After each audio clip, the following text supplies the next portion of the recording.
na mimi nilikuwa mlezi wa mwenda zake Mary Mutie. Nilianza kukaa na yeye akiwa mtoto mdogo wa miaka 3 na nikamlea hadi wakati ule alipomaliza shule na akaoleka. Alikuwa ameolewa na jamaa anaitwa Dennis Nyambane Musuba ambaye alikuwa daktari hospitali ya Kiambu. Lakini wamekuwa kwa ndoa kwa muda wa miaka karibu 6, lakini ilifikia mahali huyu daktari akawa anamsumbua sana. Mwaka huu mwezi wa Julai, huyu mtoto tuliweza kuwasiliana na yeye sana. Hata ijapokuwa tulikuwa tunawasiliana kwa muda mrefu. Akaniambia sasa inaonekana mahali imefikia hata wezana na hii ndoa.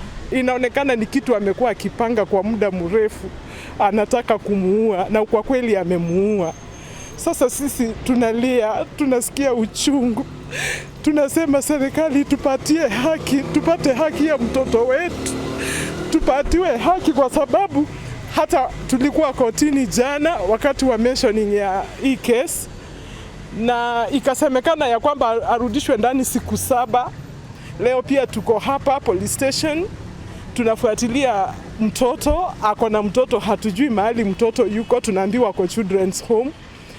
Isitoshe hata ati ameenda kufanyiwa mental health care na anafanyiwa kwa hospitali hapa Kiambu mahali ambapo hanatibu.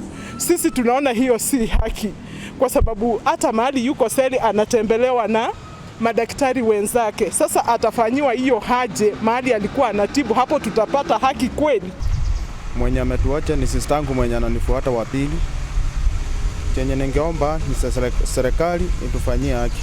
Yeye alikuwa mtoto mzuri, tumelelewa na yeye pamoja, tumegrow na yeye pamoja, na hakuwa mtoto mbaya na hakuwa anasumbua.